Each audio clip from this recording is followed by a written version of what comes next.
waktu lahir tuh ya memang saya aja nggak diambil dulu karena nggak punya biaya. Terus nunggu kakek saya datang dari Magetan dulu buat bayarin Buat persalinan keluarin ya, aja kan buat bahkan. keluarin aja. Terus dulu ya keluarga kasihan banget ya.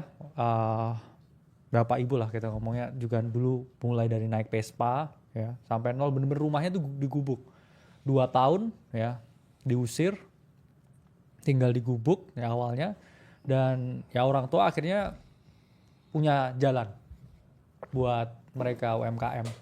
Jadi dibilang kaya ya enggak cukup. Ya. Tapi dari mulainya tuh bener-bener dari naik Vespa bro. Betul. Rumahnya bener di gubuk dan ya alhamdulillah lah ya. Orang tua ya mungkin privilege yang dikasih orang tua itu pendidikan yang tinggi. Ya. Makanya dari pendidikan tinggi itu ya saya core-nya dan juga role-nya semua saya curahin ya memberi kembalinya tuh di pendidikan. Betul. Itulah kenapa kita bikin akademi, kita kayak bangun banyak sekali sekolah karena saya tahu ya pendidikan itu yang paling penting. Jadi konten ya kita ngomong live ya kita kasih edukasinya pun juga yang kita kasih edukasi. Betul. Kita juga nggak mau kasih yang lain juga. Itu kayak contoh ya.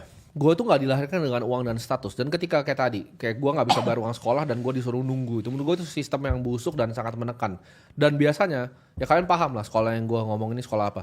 Itu bisa dipanggil bro. Murid-muridnya yang nggak bayar tuh dipanggil, dipermaluin. Oh. Jadi caranya mereka begitu. Mereka nggak tekan orang tuanya, mereka tekannya muridnya. Biar muridnya malu buat ke orang tuanya, buat keluarin duit. Itu busuk bau tai gayanya. Jadi gua Ada itu yang gitu ya? ada sekolah gue dulu begitu. Jadi ketika mereka selalu sekarang panggil gue jadi pembicara, pengen gue ludahin semua mukanya.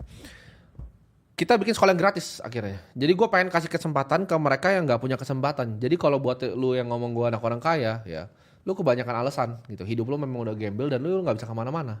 Ya. Jadi kita berdua ini tidak dilahirkan dengan uang dan status. Semua yang gue pernah bikin di hidup gue di sini, ya. Mungkin gue satu-satunya anak muda yang nyampe di level ini, ya. Kalau ada bilang, oh tapi ada yang lain ya sebutin lah lu. Iya. Lu bener-bener sebutin, lu tunjukin gue siapa.